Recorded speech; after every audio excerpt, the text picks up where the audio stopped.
O tema da mensagem de hoje é Desvendando Caminhos. E eu sei que o título da mensagem, Desvendando Caminhos, é um tanto quanto misterioso, né? Pode sair qualquer tipo de ministração de um título como esse.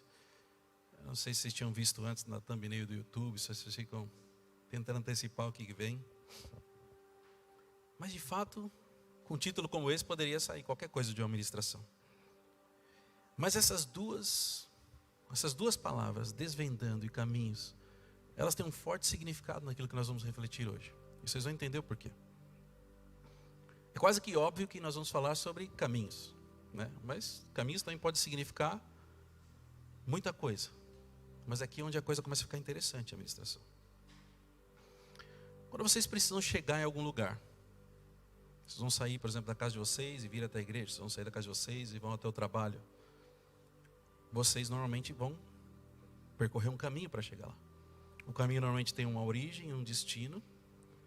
E normalmente existem vários caminhos que podem levar até o mesmo lugar. Alguns caminhos vão fazer com que vocês cheguem mais rápido ao destino. Quando a gente está atrasado, a gente sempre pega o caminho mais curto, né? Eu vou aquele mais rápido. Às vezes tem caminhos que podem ter obstáculos. Muitas vezes eu venho para cá e se chove, eu tenho que evitar um certo ponto que pode estar alagado. Então esses obstáculos, a gente pode correr o risco. E muitas vezes a gente pode ser pego por esses obstáculos, pode ser atrasado, pode ser até impedido de chegar ao nosso destino. Então assim como a gente tem os caminhos que a gente traça para chegar nos lugares onde quer. Existem caminhos na nossa vida que vão nos levar aos nossos objetivos, vão nos levar a cumprir a vontade de Deus. Ou muitas vezes vão nos atrasar a cumprir os objetivos, ou nos atrasar a fazer a vontade de Deus. E alguns vão até nos impedir de chegar no destino, de obedecer a vontade de Deus, de cumprir a vontade de Deus, de experimentar aquilo que Deus tem para as nossas vidas. E eu queria que vocês guardassem na mente de vocês 3 caminhos que nós vamos refletir hoje. O primeiro caminho é o que trouxe vocês até onde vocês estão hoje. E não estou falando necessariamente do caminho que trouxe vocês até a igreja, mas o caminho que trouxe vocês até o ponto onde vocês estão na sua vida hoje. Vocês fizeram escolhas, vocês percorreram um caminho para chegar até onde vocês estão hoje. Existe um caminho que vocês estão trilhando hoje com a expectativa de chegar em algum lugar. E talvez futuramente vocês vão escolher caminhos diferentes para que vocês continuem se projetando a novos patamares, a novas conquistas, as novas coisas que Deus tem para a vida de vocês. Talvez vocês tenham acertado todos os caminhos até aqui. Talvez pela ótica de vocês estão acertando o caminho que vocês estão caminhando agora. Mas talvez a realidade de vocês seja diferente da vontade do Senhor. Talvez aquilo que vocês entendam que seja o certo, por mais que seja lícito, por mais que as pessoas ao redor concordem, talvez não esteja alinhado com a vontade de Deus para a sua vida. E existe uma vontade de Deus para o povo de uma forma coletiva. Mas existe uma vontade de Deus para cada um de vocês de uma forma individual.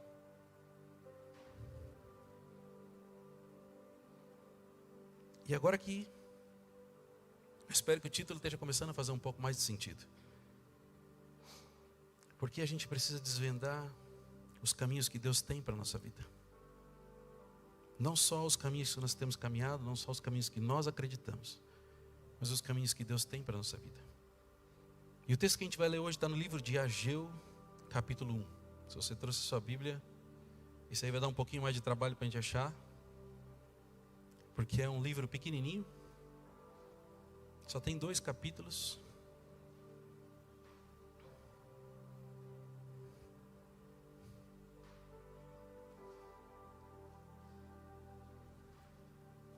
Gustavo não vale que ele achou mais rápido que todo mundo.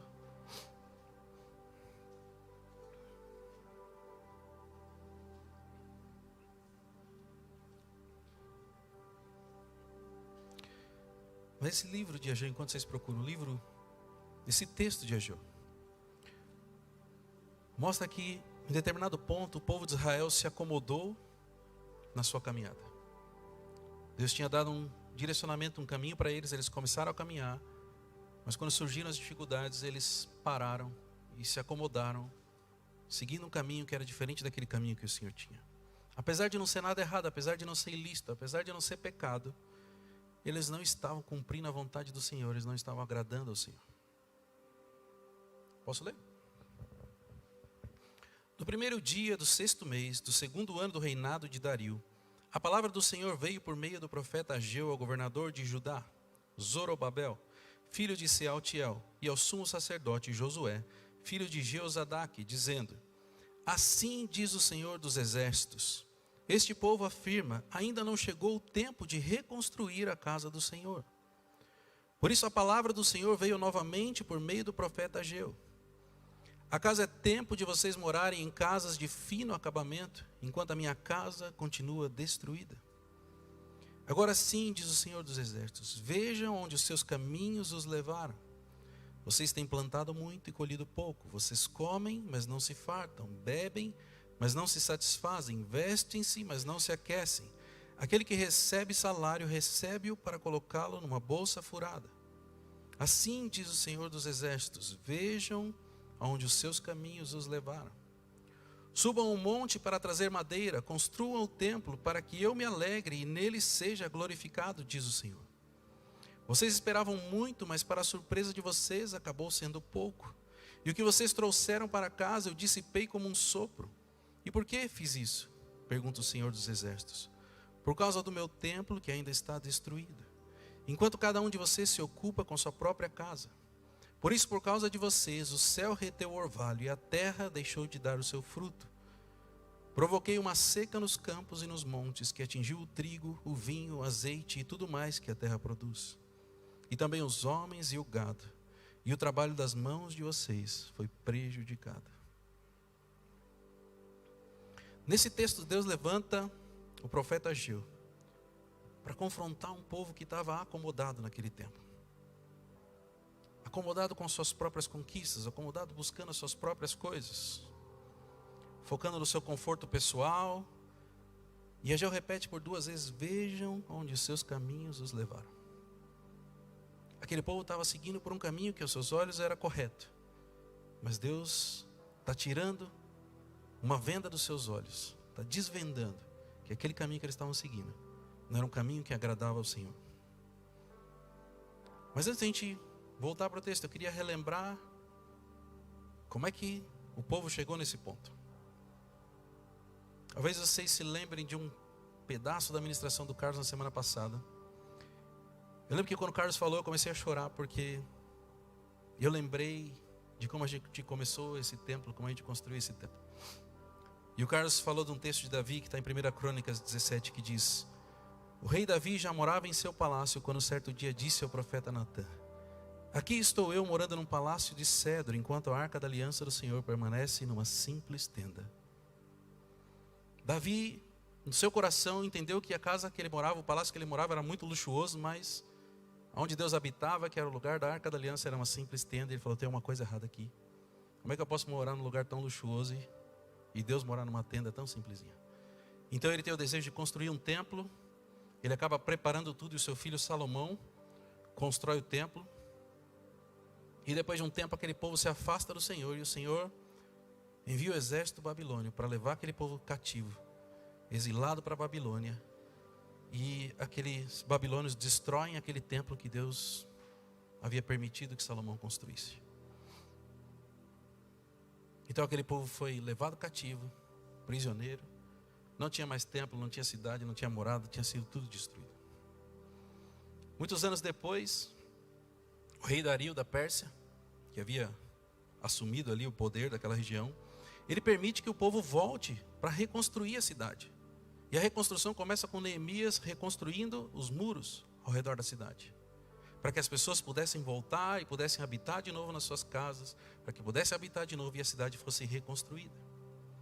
E em paralelo a Neemias, a gente tem um outro homem chamado Esdras, que volta com a missão de reconstruir o templo. O segundo templo não teve a mesma glória física que o primeiro, nos aspectos do ponto de vista de quantidade de ouro, quantidade de recursos. Mas o próprio profeta Ageu, no capítulo 2, diz que a segunda casa teria uma glória maior que a primeira. Mas esse segundo templo que Esdras voltou para construir é chamado de segundo templo, e uma das paredes dele existe até hoje, que os judeus chamam de Muro das Lamentações. É uma das paredes desse segundo templo, onde eles entendem que a presença do Senhor ainda habita naquele lugar. É um muro sagrado.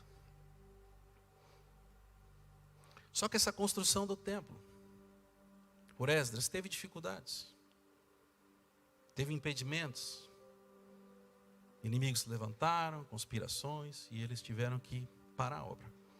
Em Esdras capítulo 4, 24 diz: assim a obra do templo de Deus em Jerusalém foi interrompida e ficou parada até o segundo ano do reinado de Dario, rei da Pérsia. Ali, aquele povo entendeu que tinha muita dificuldade, eles pararam a construção do templo. Só que houve um período entre eles pararem a construção do templo e aonde Deus levanta profetas 20 anos depois, para confrontar de que no coração daquele povo eles já não tinham mais a vontade de construir o templo. Eles já não tinham mais a vontade de obedecer aquele direcionamento do Senhor, e eles estavam focando na construção das suas próprias vidas. E é nesse tempo onde Deus levanta 2 profetas, Ageu e Zacarias. Vocês vão encontrar isso em Esdras 5, para confrontar a realidade daquele povo. E já que Deus já não chamava mais de meu povo, mas se referia a ele como esse povo. Porque já não obedecia mais o Senhor, já não tinha no seu coração uma prioridade, o desejo de fazer a vontade do Senhor. Então Ageu surge com uma mensagem de confronto, dizendo: assim diz o Senhor dos Exércitos, vejam aonde os seus caminhos os levaram. É uma afirmação que traz o povo a uma reflexão. O Senhor está dizendo para que aquele povo olhasse os caminhos que eles estavam seguindo e aonde esse caminho estava levando. Era um chamado de Deus para tirar a venda dos olhos deles, para que eles parassem de achar que os caminhos que eles estavam seguindo eram corretos, porque os seus olhos eram corretos, porque tinha a aprovação das pessoas ao redor, porque pareciam ser caminhos de prosperidade, e eles entendiam que estavam fazendo a vontade de Deus, mas eles estavam fazendo a sua própria vontade. O que nos leva à seguinte pergunta: será que nós estamos com as nossas prioridades corretas? Será que os nossos caminhos refletem a prioridade de Deus e a vontade de Deus para as nossas vidas? Ou será que eles têm refletido a nossa própria vontade? É isso que a gente vai descobrir refletindo um pouco mais nos pontos hoje. E o primeiro ponto que eu queria refletir com vocês, talvez seja o mais do que óbvio, é que esse povo estava acomodado. E Deus traz isso muito claro no versículo 2, ele diz: assim diz o Senhor dos Exércitos, esse povo afirma, ainda não chegou o tempo de reconstruir a casa do Senhor. 20 anos depois, no coração deles, eles diziam: ainda não chegou o tempo de reconstruir a casa do Senhor. Mas essa não era a vontade de Deus. Se fosse a vontade de Deus, Deus não traria esse confronto, Deus não teria dado um direcionamento 20 anos antes para que eles construíssem. Talvez tenham surgido tantas dificuldades que eles tiveram medo, talvez eles tiveram receio, mas eles não tinham receio em trabalhar nas suas próprias coisas. Talvez você não saiba, mas vocês sabiam que nosso corpo é praticamente programado para se acomodar com as coisas, com as situações? Talvez você nunca tenha estudado isso, mas eu lembro que eu fiz uma vez uma palestra sobre finanças. E eu tinha um trocadilho que eu falava assim: o nosso cérebro é uma máquina perfeita de... Aí eu deixava um espacinho para as pessoas preencherem a lacuna. Poupar energia. Talvez a gente pense que o cérebro é inteligente, que vai construir coisas, que vai fazer um monte de coisa, mas o nosso cérebro é uma máquina feita para a gente poupar energia. E poupar energia você pode traduzir por não fazer nada, se acomodar, buscar o conforto. Você define como você vai preencher isso. Mas eu vou dar um exemplo para vocês que vocês vão entender como o nosso cérebro funciona. Talvez vocês vão se lembrar do dia que vocês estavam aprendendo a dirigir carro. Vocês foram tirar a carta de carro e no começo vocês foram aprender a dirigir o carro pela primeira vez. A Simone vai lembrar bem que ela está até rindo aqui. E no começo é muito difícil, porque poxa, aqui eu tenho que pensar, eu tenho que parar de acelerar, pisar na embreagem, senão ele faz uma barulheira, né? Você está acelerando, pisa na embreagem, aí eu tenho que passar a marcha certa, aí eu tenho que soltar a embreagem devagar, depois voltar a acelerar, e ainda tem que tomar cuidado de não acelerar enquanto eu estou soltando a embreagem, senão dá aquele tranco, sabe? Então, se for a subida, então bagunçou tudo, aí fica muito mais difícil se for na subida, porque o carro perde velocidade, depois tem que reduzir marcha, se demorar um pouco mais, então tem o tempo. Isso é muito complexo para quem está aprendendo. É muito difícil, é muitas coisas para pensar, e aquilo traz uma carga, a pessoa fica nervosa, até ela pegar a prática e começar a dirigir. Só que olha como as coisas são engraçadas. O nosso cérebro sabe tudo que tem que ser feito, no começo é muito difícil. Agora passou 6 meses, 1 ano que a pessoa está dirigindo, ela nem pensa mais que ela tem que pisar na embreagem, que ela tem que acelerar, que ela tem que trocar de marcha, já ficou normal. E passados muitos anos ainda, se você faz o mesmo caminho todos os dias para ir para o trabalho, você entra no carro e já chegou lá, você nem pensou em nada. Nem pensou que você tem que ligar o carro, não pensou que você tem que trocar de marcha, pisar na embreagem, passar em algum lugar. Saiu de casa, chegou. Se você parar para pensar, você nem pensou em nada. Você não gastou energia com nada. Seu cérebro poupou toda essa energia. Porque ele entende que era uma energia desnecessária. Ele entende que aquilo que você ia gastar tempo se preocupando era um gasto de energia desnecessário. Então você vai praticamente no piloto automático. E da mesma forma como funciona com o carro, funciona com as nossas vidas. Muitas vezes a gente entra no piloto automático. A gente vai todo dia para o mesmo trabalho, a gente entra no mesmo horário, sai no mesmo horário, paga as mesmas contas, faz as mesmas coisas, come nos mesmos restaurantes, pede a mesma pizza. E a gente vai desistindo de buscar coisas diferentes e a gente se acomoda naquela situação. E muitas vezes a gente não consegue nem imaginar que a gente está acomodado, porque a gente fala assim, nossa, minha vida está tão difícil. E não é que a vida difícil não seja uma vida de estar acomodado, porque às vezes a pessoa está passando por uma vida difícil, mas é confortável para ela não ter que resolver aquele problema que faz a vida dela ficar difícil. E muitas vezes é onde o nosso desejo de romper, o nosso desejo de fazer algo diferente tem que ser maior. Se as coisas estão difíceis, talvez a gente tenha que fazer algo diferente, que vai ser desconfortável, que vai ser difícil para que aquilo mude. Mas é assim que funciona o nosso cérebro, criando condições favoráveis. E às vezes a gente tem decisões difíceis que a gente tem que fazer na nossa vida, coisas que a gente precisa fazer, desafios que a gente tem que enfrentar. Nosso cérebro traz ideias tão confortáveis para a gente que a gente não quer fazer nada. Você evita de acordar cedo e ir para a academia. Você evita de sair do ar-condicionado para enfrentar o calor de ir lá fora. Você evita de se indispor com as pessoas para resolver os problemas que precisam ser resolvidos. E você também evita de obedecer a Deus, quando você não sabe qual é o desfecho daquilo. De certa forma a gente consegue colocar tudo na mesma sacola, porque a gente acaba se moldando e se acomodando. E o que é interessante é que a gente começa a arrumar desculpas. Ah, mas eu não fiz tal coisa, eu não fui para a academia porque estava chovendo. Aí a gente começa, para todas as coisas a gente é bom inventar desculpa. E essa desculpa é uma forma da gente se proteger, justificar aquilo que a gente deveria estar fazendo e não fez. Da mesma forma que aquele povo fez. A primeira coisa que Deus confronta naquele povo, através do profeta Ageu, é que ele diz, esse povo afirma, ainda não chegou o tempo de reconstruir a casa do Senhor. Essa era a mentira que eles estavam contando para eles mesmos. Eles estavam tentando se convencer de que não era o tempo, não era a hora de reconstruir o templo. Ainda que fosse a vontade de Deus, eles inventaram essa desculpa, eles se apegaram nessa desculpa. Mas o texto deixa claro o descontentamento do Senhor, não era a vontade do Senhor. Mas eles estavam acreditando naquilo que eles mesmos tinham contado para eles. O que mostra o quão longe eles estavam dos caminhos do Senhor, o quão longe eles estavam de ter algum nível de intimidade com o Senhor, de buscar a vontade do Senhor para as suas vidas. Talvez eles estivessem acreditando que eles estavam arrebentando nas suas vidas, foi o melhor momento da vida deles. Fazendo a coisa certa, porque ainda não estava no tempo de construir o templo.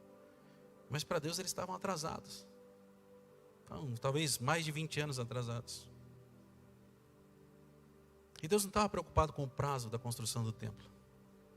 Deus estava preocupado com o coração do povo, que estava mentindo para si mesmo e longe dos caminhos do Senhor.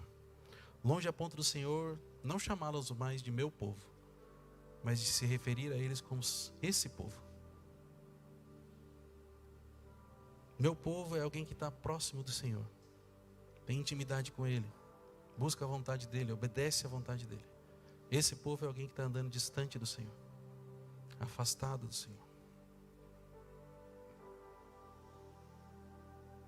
E a pergunta que eu te faço é: será que você também não criou algum tipo de mentira para convencer você mesmo de que você está fazendo a coisa certa, de que você está fazendo a vontade do Senhor, mas talvez esteja caminhando distante da vontade dEle?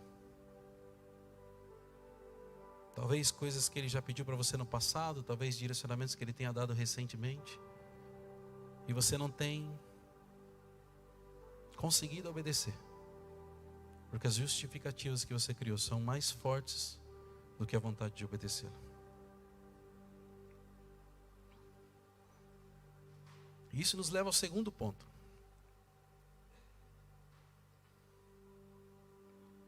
E o segundo ponto fala de um povo, mostra que esse povo estava com as prioridades erradas.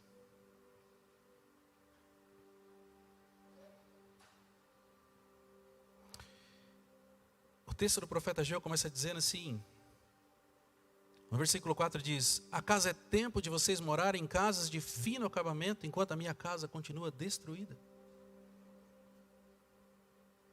O que o profeta Ageu está fazendo com esse povo, trazendo eles para reflexão, é que em algum momento o coração deles mudou, e eles deixaram de priorizar aquilo que era a vontade do Senhor e começaram a priorizar aquilo que era a sua própria vontade. Eu separei para vocês, eu acho que está aqui no slide, eu acho que é o próximo, um comparativo entre o coração de Davi, quando ele decidiu construir o templo, e o coração desse povo. Para esse povo, a prioridade deles era a construção das suas próprias casas, fazer o acabamento, deixar suas casas melhores, a sua vida mais confortável. Vamos traduzir aqui a questão das casas para uma vida mais confortável. Enquanto a casa do Senhor, que era a vontade do Senhor, que era o direcionamento que Ele tinha dado, estava destruído, o templo não existia. A cidade tinha sido reconstruída, as casas existiam, mas o templo não. Na época de Davi, o Senhor habitava naquela arca e Ele falou o oposto. Ele falou assim: aqui estou eu morando num palácio de cedro, enquanto a arca da aliança do Senhor permanece numa simples tenda. E aquilo incomodou Davi. Davi falou assim: eu não posso deixar que isso fique assim. Eu preciso inverter essa situação. Eu preciso honrar o Senhor. Mas o confronto que Deus está trazendo é que aquele povo olhava para si. O pensamento de Davi talvez fosse assim: eu nem mereço tudo isso que eu tenho, e o Senhor merece muito mais. Eu preciso construir um templo melhor do que a minha casa para Ele. Já o pensamento daquele povo daquela hora era: eu não preciso construir o templo, Deus não está precisando. Vamos investir em uma casa melhor, um carro melhor, uma vida mais confortável. Mas aí o profeta começa a trazer o povo à consciência de que o fato deles terem se desviado da vontade do Senhor estava trazendo consequências para suas vidas que talvez eles não estivessem percebendo. Obviamente eles sabiam que tinha alguma coisa errada, mas talvez eles não soubessem de onde vinham as consequências. E a partir do versículo 6 diz: vocês têm plantado muito e colhido pouco. Vocês comem, mas não se fartam. Bebem, mas não se satisfazem. Vestem-se, mas não se aquecem.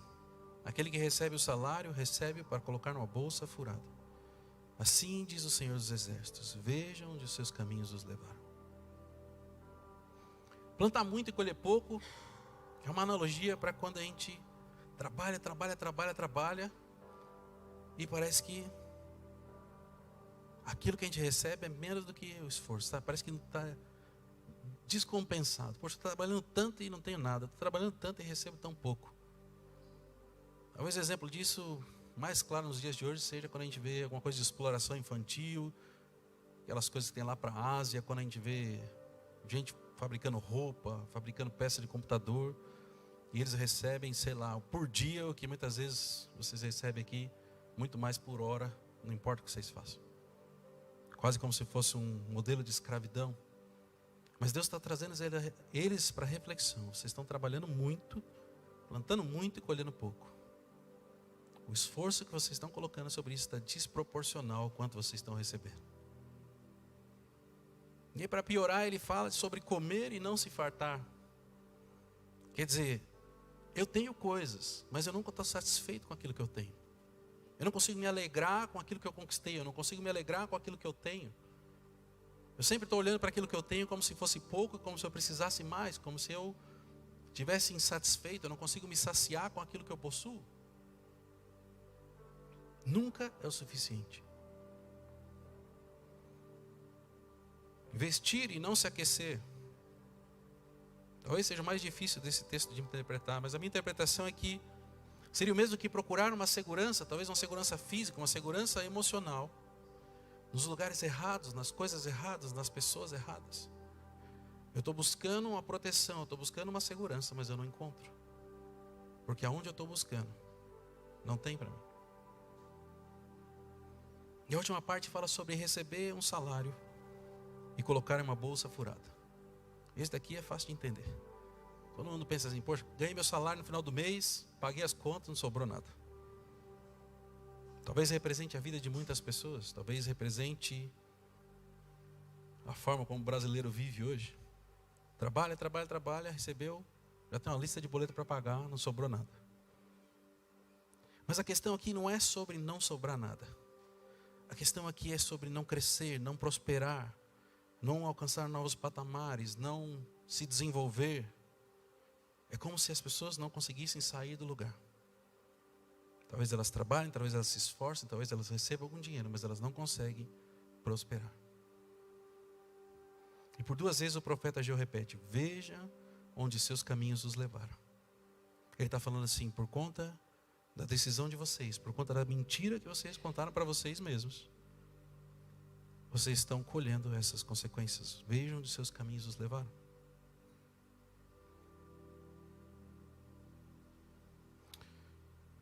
Certamente o caminho que o povo escolheu estava errado porque era diferente da vontade do Senhor. Mas aonde estava o erro do povo? O erro do povo estava na prioridade. Deus não está falando para eles assim, tudo que vocês estão fazendo é ilícito, vocês não deveriam ter casas boas, vocês não deveriam construir isso. Deus não disse isso. Ele só está questionando se é certo que as pessoas priorizem essas coisas, não priorizem a vontade do Senhor. E olha como as coisas são. Aquele povo não conhecia Jesus.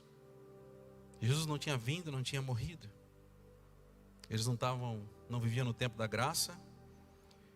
E eles receberam muito menos do que nós. E a gente olha para eles e as prioridades deles eram voltadas para si mesmos. Agora nós recebemos algo de valor incalculável. Aquilo que Jesus fez por nós é um preço que a gente não vai conseguir medir. A gente vive no tempo da graça. E por conta de vivermos no tempo da graça, é muito mais fácil da gente se acomodar e andar por caminhos que priorizam a nós mesmos. Muitas vezes eu falo que se a gente vivesse num tempo onde acontecia igual Ananias e Safira, que eles vêm e contam mentira por apóstolo e eles caem duro na mesma hora, as pessoas iam pensar 10 mil vezes antes de desobedecer ao Senhor.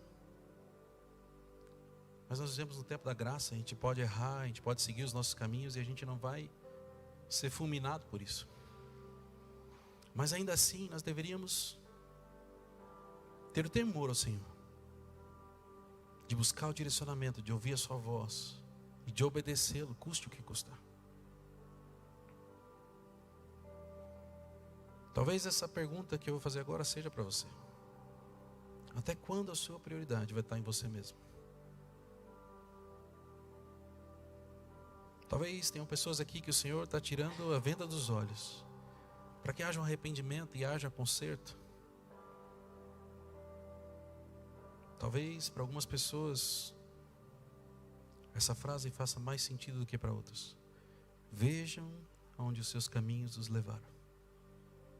Talvez existam coisas na sua vida que não estão dando certo, não estão prosperando. E o problema não está nas circunstâncias, não está naquilo que foge do seu alcance, mas simplesmente está onde está o seu coração e a sua prioridade. Se a sua prioridade está em resolver os seus problemas, ou se a sua prioridade está em entender qual é a vontade do Senhor para a sua vida e se entregar totalmente a ela.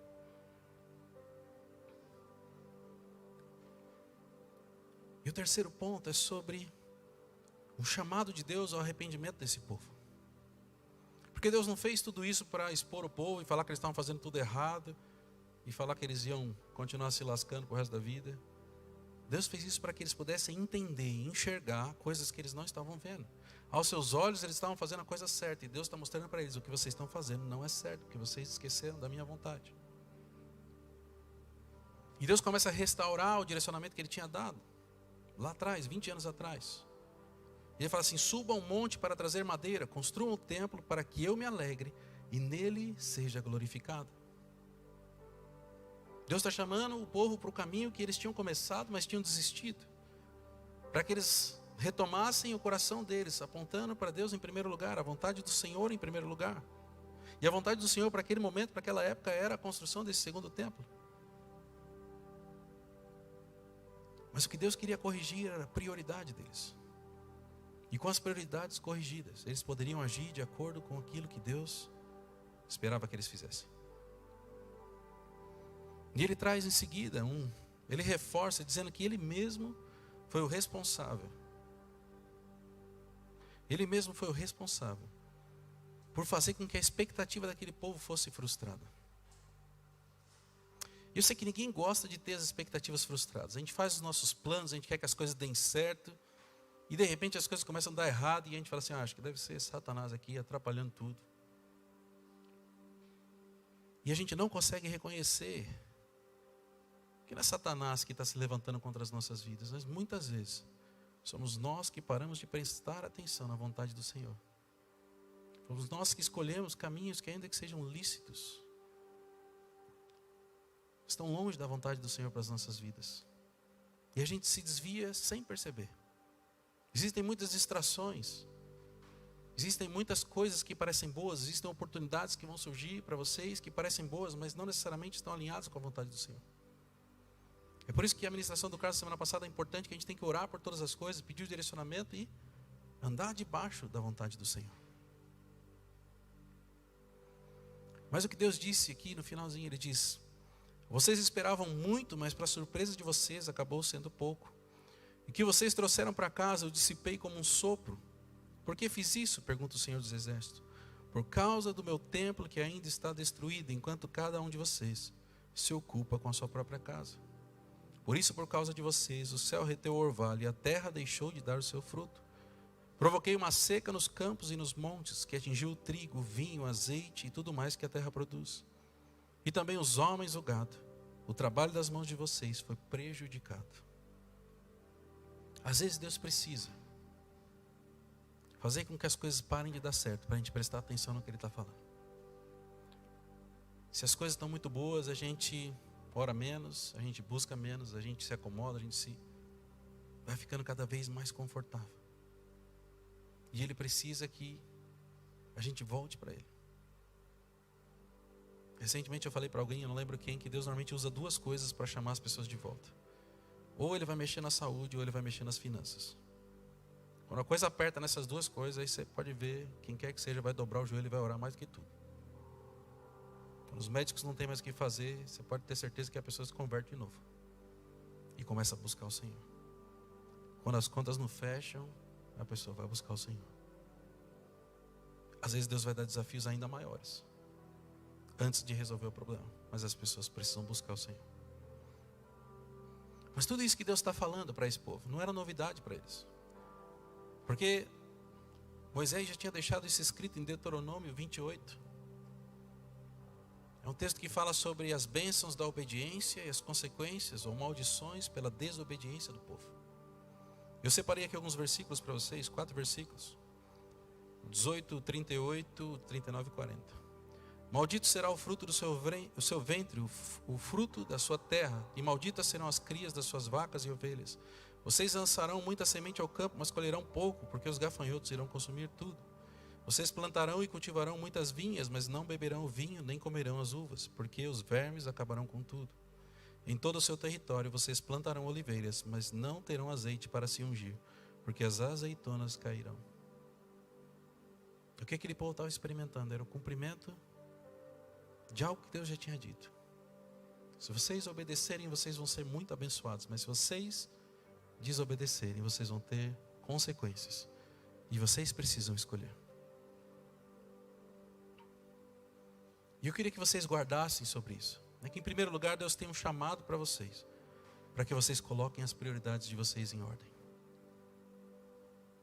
Não há um confronto de trazer peso para vocês, não é um confronto de falar assim, poxa, vocês estão fazendo tudo errado. Porque todos nós somos suscetíveis a nos distrair por um certo momento. Mas eu entendo que quando eu orei por essa mensagem, Deus queria que a gente tivesse de fato um coração voltado para Ele, que a prioridade fosse Ele, e que a gente tivesse disposto a obedecer tudo aquilo que Ele tem para as nossas vidas, não importa quanto custasse isso. E quando a gente olha para aquilo que Jesus fez por nós, não deveria ser um peso para nós. Muitas vezes abrir mão de coisas para obedecer ao Senhor e viver aquilo que Ele tem para nós. E a restauração da prioridade começa com a busca por intimidade com Ele, um relacionamento de intimidade com Ele. Se a gente não tiver uma busca por um relacionamento com Ele, como é que a gente vai saber o que Ele quer para as nossas vidas e como é que a gente vai obedecer aquilo que Ele tem para as nossas vidas? A obediência irrestrita àquilo que o Senhor pede só vai ser possível se vocês de fato se entregarem nessa busca por Ele. Isso tem um custo, isso tem um preço. Talvez vai te custar horas de sono, talvez vai te custar algum dinheiro que você ganharia, ou talvez algum dinheiro que você vai gastar para fazer isso, eu não sei. Buscar o Senhor normalmente é de graça, mas às vezes Ele pede coisas que custam. Tudo aquilo que o Senhor pede custa alguma coisa. Ele não vai pegar aquilo que está sobrando na sua carteira e falar assim, olha, faz uma oferta em tal lugar. Aquilo que Ele pede custa, e normalmente custa o suficiente para Ele provar o nosso coração, se a nossa prioridade é obedecê-lo ou não. Mas é exatamente isso que alegra e glorifica o nome do Senhor com as nossas vidas. Essa busca ao Senhor precisa ser a nossa prioridade. O nosso relacionamento com Ele precisa ser a nossa prioridade. A nossa família, o trabalho, o ministério, a casa, o carro, a viagem, o lanche, a pizza, vem tudo depois disso. A prioridade é buscar o Senhor. Naquela época a vontade do Senhor estava direcionada para a construção do templo. Era o direcionamento que Ele tinha dado, era aquilo que Ele tinha pedido para aquele povo.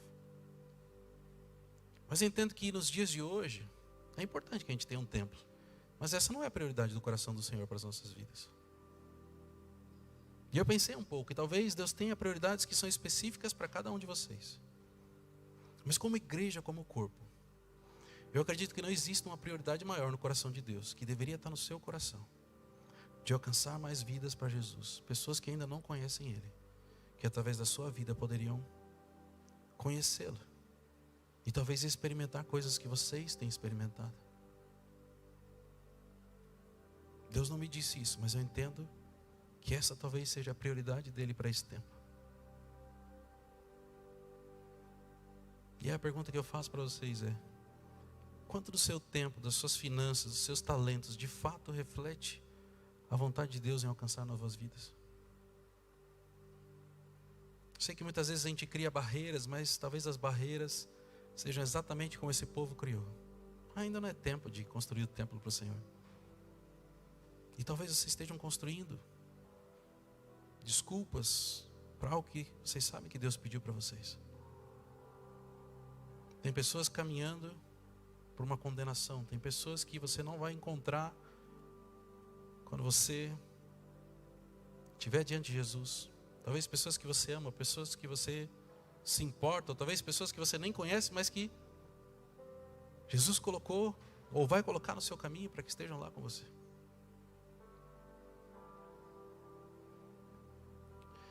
Quanto do seu caminhar, quanto do caminho que você escolheu para os seus dias hoje reflete essa vontade do Senhor na sua vida?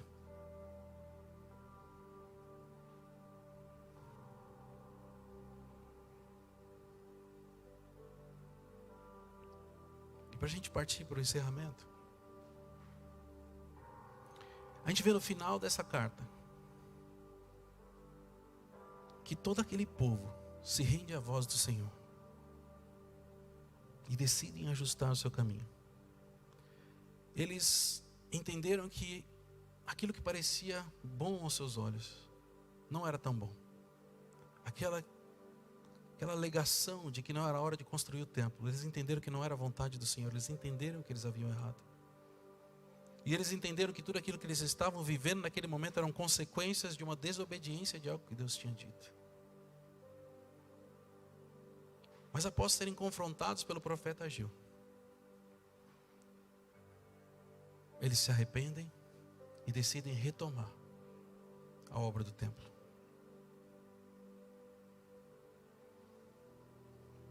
Versículo 12 diz: Zorobabel, filho de Sealtiel, sumo sacerdote Josué, filho de Jeozadak, e todo o restante do povo obedecem à voz do Senhor, o seu Deus, por causa das palavras do profeta Ageu, a quem o Senhor, o seu Deus, enviara. E o povo temeu ao Senhor. Sabe que esses dias eu estava assistindo a um debate, um pastor que o Gerson gosta, eu estava assistindo um debate e eu percebi, uma das pessoas que estava fazendo o debate, que embora tivesse um título de pastor, não tinha temor ao Senhor. E quando você não tem temor ao Senhor, você acha que aquilo que você acredita ser o certo é o certo, e você não para testar se aquilo é verdade. Uma pessoa que tem temor ao Senhor fala assim: e o que acontece se eu errar? Se eu errar, eu vou desagradar o Senhor. Se eu errar, talvez eu tenha consequências disso. Mas aquela pessoa não tinha esse temor ao Senhor. E ela era tão cega naquilo que ela estava afirmando, que muitas vezes ficava evidente que era a vontade dela e não aquilo que a Bíblia dizia sobre aquilo que estava sendo argumentado. Mas quando aquele povo se arrepende, o versículo 3 diz: Então Ageu, o mensageiro do Senhor, trouxe esta mensagem do Senhor para o povo: Eu estou com vocês, diz o Senhor. Depois de se arrepender e decidir obedecer ao Senhor, o Senhor afirma que Ele estava com eles novamente. Eles deixaram de ser esse povo distante de Deus e voltaram a ser o povo de Deus, que Deus chamava de meu povo.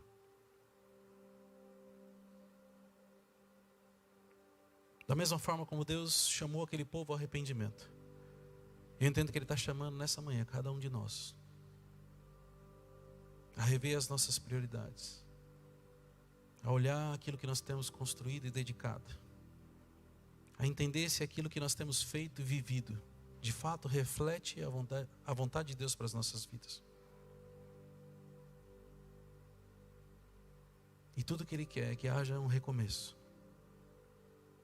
Que talvez você tome a decisão de seguir um caminho diferente do que você tem caminhado. Não um caminho de acordo com a sua vontade ou para o seu próprio benefício, mas um caminho de acordo com a vontade do Senhor. E a palavra de Deus diz que a vontade do Senhor é boa, perfeita e agradável. Não existe a menor possibilidade do caminho que você acha que é melhor ser melhor do que seguir a vontade de Deus. Talvez nesse primeiro momento a sua vontade pareça ser boa, mas o Senhor conhece não só o seu momento atual, mas conhece o seu futuro, conhece os planos, conhece as suas capacidades. E não existe a menor possibilidade de comparar a sua sabedoria com a dele. A vontade dele sempre vai ser superior à sua, ainda que você não consiga ver, ainda que você não consiga entender. E ainda que a vontade dele seja te colocar em situações desconfortáveis contra a sua vontade. Você quer uma coisa, ele está dizendo para fazer outra. O resultado vai ser melhor. Se não for no curto prazo, você vai ver, depois de algum tempo, que você vai olhar para trás e aquilo foi a melhor decisão que você teve na sua vida. Quantas vezes você já parou e pensou assim: se eu não tivesse obedecido o Senhor naquele dia lá atrás, eu não estaria experimentando isso.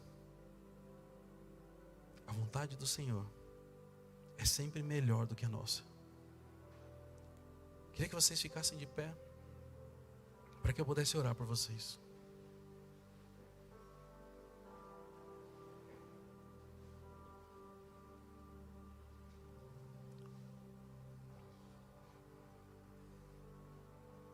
Entenda que essa mensagem, assim como Deus levantou o profeta Ageu, é uma mensagem de convocação do povo de Deus. Uma convocação para rever os seus conceitos, rever as suas prioridades. E se necessário for, se arrepender da escolha dos caminhos que tem feito.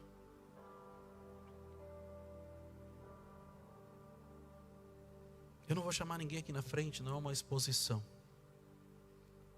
Mas é uma conversa sua com o Senhor agora. Se aquilo que você tem buscado, se aquilo que você tem vivido, de fato reflete a vontade do Senhor para a sua vida.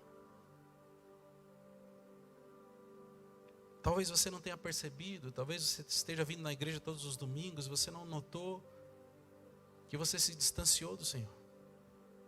Que você não separa mais um tempo para buscar intimidade com Ele, que você não tem orado, que você não tem lido a palavra, que você não tem, talvez, paga um preço, muitas vezes, de acordar de madrugada e ler a palavra e buscar.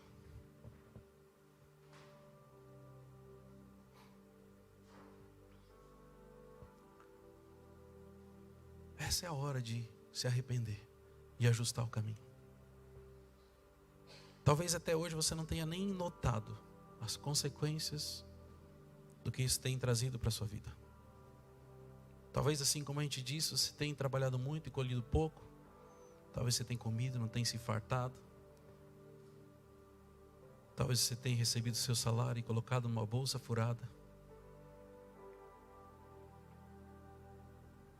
E talvez Deus esteja te chamando para um novo tempo. Um tempo onde você não vai se preocupar com as suas coisas ou com os seus problemas. Você vai se preocupar com aquilo que Ele tem para você. Com aquilo que talvez até aqui você não tenha enxergado, mas Ele vai começar a te falar. E só o que Ele precisa é que no seu coração você peça para Ele, para que a vontade dEle seja soberana sobre a sua, para que a vontade dEle prevaleça sobre a sua vontade. E enquanto eu estiver orando, eu queria que você, aí do seu lugar, conversasse com Ele. Conversasse com o Senhor e pedisse que Ele mostrasse se o seu coração está alinhado com o dEle. Se existe algo que você deveria estar fazendo que você não está fazendo. Se existe algo que você já fez e parou de fazer. Se existe algo que Ele te pediu e você desistiu ao longo da caminhada.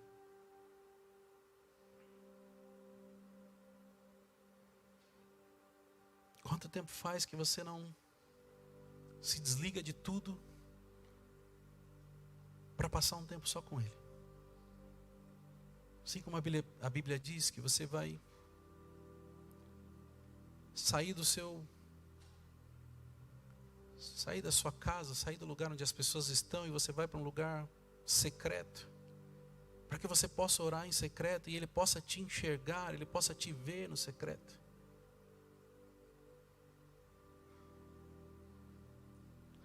Deus está chamando o seu povo ao arrependimento.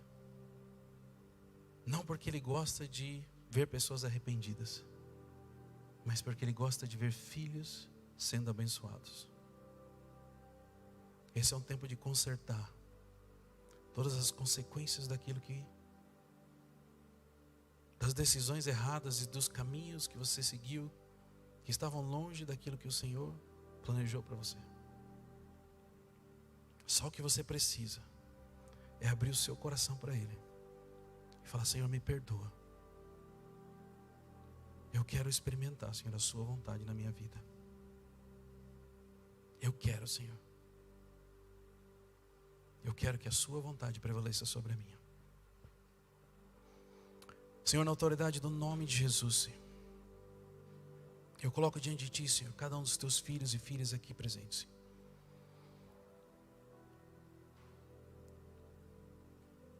Eu te peço, Senhor, que o Senhor venha, Senhor, a ouvir, Senhor, o pedido de cada um deles, Senhor. O coração arrependido de cada um deles, Senhor, clamando, Senhor, por um novo tempo nas suas vidas, Senhor. E eu oro, Senhor. Para que o Senhor revele, para que o Senhor mostre, Senhor, aquilo que eles não conseguiam enxergar até essa manhã, Senhor. Para que o Senhor traga, Senhor, as claras, Senhor. Muitas vezes mentiras que Satanás plantou, Senhor. Mentiras que pareciam boas, Senhor, aos nossos olhos, aos nossos ouvidos, Senhor. Eu declaro caindo por terra agora, Senhor, toda mentira, todo sofisma, Senhor. Todo engano, Senhor. Para que, Senhor, o teu povo, Senhor, ouça, Senhor, a tua voz, Senhor. Para que ele caminhe, Senhor, nos teus caminhos. Para que ele experimente, Senhor, as bênçãos da obediência, Senhor. Para que eles tenham intimidade contigo, Senhor. Para que eles possam, Senhor, te conhecer cada vez mais. Para que eles possam, Senhor, ser confrontados por ti, Senhor. Para que eles possam, Senhor, ter as suas vidas consertadas por aquilo que eles ouviram de ti, Senhor. Para que eles possam, Pai, experimentar, Senhor, a tua vontade para cada uma das suas vidas, Senhor. Eu oro, Senhor, para que aquilo que foi peso até aqui, Senhor, aquilo que foi limitação, aquilo que foi motivo de vergonha, Senhor, caia por terra agora em nome de Jesus, diante de um coração arrependido, Senhor. Diante de um coração contrito, Senhor, aquele qual o Senhor não despreza, Pai. Eu oro, Senhor, para que não seja simplesmente algo como uma decisão racional, como uma atitude que precisa ser feita, Senhor. Mas eu oro, Senhor, para que o teu sobrenatural se manifeste em cada uma dessas vidas, Senhor. Quebrando cadeias, Senhor, rompendo grilhões, Senhor. Trazendo restauração, Senhor. Restauração nas finanças, Senhor. Restauração, Senhor, talvez na vida profissional, Senhor. Restauração nos casamentos, nos relacionamentos, Senhor. Restauração na vida espiritual, Senhor. Restauração, Senhor, de dons que estão escondidos e guardados, Senhor. Eu oro, Senhor, em nome de Jesus, Senhor, por um novo tempo na vida dos teus filhos e filhas, Senhor. Que cada um entenda, Senhor, aquilo que o templo representa para eles, Senhor. Que cada um entenda o chamado e o propósito que o Senhor colocou para cada um deles, Senhor. E que em nome de Jesus, Senhor, caia por terra, Senhor, todo impedimento, Senhor. Toda desculpa, Senhor. Tudo aquilo que tem prendido e impedido os seus filhos, Senhor, de experimentar e de viver, Senhor, aquilo que o Senhor tem para as suas vidas, Senhor, que caia por terra agora em nome de Jesus, Senhor. Que eles caminhem, Senhor, em autoridade, Senhor, declarando e profetizando aquilo que há de se cumprir, Senhor, porque o Senhor já colocou nos seus corações, Pai. Que eles não se contentem, Senhor, com aquilo que traz o conforto, Senhor, mas que eles se contentem somente, Senhor, com aquilo que te engrandece e glorifica o seu nome, Pai. Que o Senhor encontre, Senhor, no coração dos teus filhos, Senhor. Filhos e filhas obedientes à tua palavra, ao teu direcionamento, Senhor. E ainda que custe, Senhor, ainda que custe muito, Senhor, que o Senhor possa encontrar no seu meio, no meio do teu povo, Senhor, pessoas dispostas a pagar o preço, Senhor. Reconhecendo que o preço que foi pago, Senhor, por cada um de nós, foi muito maior, Senhor, do que qualquer coisa que nós possamos fazer, Senhor. Restaura, Senhor. Restaura, Senhor, o caminhar e a vida dos teus filhos, Senhor. Que eles possam experimentar, Senhor, um novo tempo, Pai. Debaixo da tua vontade, Senhor, que é boa, perfeita e agradável, Senhor. Que eles possam, Senhor, não só sair daqui se sentindo abençoados, Senhor, mas que eles possam sair daqui, Senhor, cheios, Senhor, de ousadia, de intrepidez, Senhor, de unção do teu Espírito Santo, Senhor. Que aquilo que era peso, aquilo que era difícil, Senhor, se torne leve, se torne fácil, Senhor. Porque eles estão debaixo, Senhor, da tua promessa, Senhor. Uma promessa de que a obediência libera bênção sobre as suas vidas, Senhor. E eu te agradeço, Senhor, em nome de Jesus, Senhor, por cada coração arrependido, Senhor. E eu oro para que o Senhor levante, para que o Senhor prospere, Senhor. Para que eles sejam referências, Senhor, nas suas casas, nessa cidade, nessa nação, Senhor. Para que o Senhor possa levantá-los, Senhor, onde eles nem imaginam, Senhor. Para que o Senhor possa, Senhor, usá-los de forma que eles nem sequer sonharam, Pai. E que nunca afaste, Senhor, dos seus corações, Senhor, a tua vontade para a vida de cada um deles, Senhor. Transforma esse povo, Senhor, num exército, Senhor, que vai alcançar vidas que precisam te conhecer, Senhor. Que vai alcançar, Senhor, aqueles que o Senhor já escolheu, mas ainda não ouviram falar de ti, Senhor. Levanta, Senhor, cada um de nós, Senhor, como seus instrumentos poderosos, Senhor, para te apresentar, para orar, para curar, para restaurar, Senhor. Eis-nos aqui, Senhor. Usa, Pai, as nossas vidas conforme a Tua vontade, Senhor. Em nome de Jesus, Senhor. Em nome de Jesus. Antes de encerrar, eu queria falar só mais uma última coisa. Depois que a gente acabar, se você sentir no coração de trazer o dízimo, a oferta, você pode vir aqui. Eu não vou fazer um tempo de oferta hoje. Mas enquanto eu preparava essa ministração, tinha algo que saltava aos meus olhos. Estava muito fora do contexto da ministração, então eu não trouxe aqui, eu deixei para o final. Mas uma das maiores alegrias da minha vida é de saber que alguns dos tijolinhos que construíram o prédio da nossa sede da IA Church lá em São Paulo, fui eu que ofertei para aquela obra. E eu lembro que eu paguei um carnezinho durante 12 meses, com muito sacrifício, porque eu orei e perguntei ao Senhor qual era a oferta que Ele queria que eu fizesse. E não era uma oferta tão confortável assim que estava sobrando. Mas durante 12 meses eu fiz isso. E não era sacrifício, era na questão do trabalho. Mas o meu coração se alegrava muito e se alegra até hoje. Se vocês tiverem, alguns de vocês não tiveram a oportunidade de conhecer a sede. O Salvador foi um dia comigo lá e ficou muito impactado com a estrutura que existe lá. E toda vez que eu vou lá eu lembro que talvez uma meia dúzia de tijolinhos que tem lá fui eu que ofertei para aquele negócio. Para que aquele prédio fosse construído, para que aquela estrutura fosse construída. E talvez vocês estão visitando aqui pela primeira vez, não saibam, mas quem já está aqui há algum tempo sabe que a gente está construindo um segundo templo, que fica aqui do lado. Enquanto eu ia lendo esse texto, as coincidências eram muito grandes, né? Mas eu acho improvável que a maioria das pessoas que estão aqui há algum tempo não tenha notado ele lá. E o que me chamou a atenção, quando eu estava preparando essa ministração, e eu conheço meu coração, eu sei o quanto eu quero que esse templo seja construído. Mas o que me chamou a atenção é que talvez, de todas as pessoas que estão aqui na igreja, além de mim, somente 3 pessoas se prontificaram a ajudar de alguma forma a construir esse templo. Nós estamos falando de uma igreja inteira e 3 pessoas sentiram no coração de se propor a contribuir de alguma forma para que isso ficasse pronto. E se vocês pararem para pensar, além da estrutura física que está sendo construída, a gente vai precisar de muitas coisas. Vai precisar de mais cadeira, vai precisar de iluminação, vai precisar de talvez equipamento de som novo, porque essas caixas aqui não vão funcionar. Não sei, tem muita coisa que eu nem quero pensar ainda, porque se eu for pensar eu vou ficar triste que a gente não tem condições de comprar. Mas a gente vai precisar de coisas novas. E eu achei que era muita coincidência Deus colocar essa ministração no meu coração.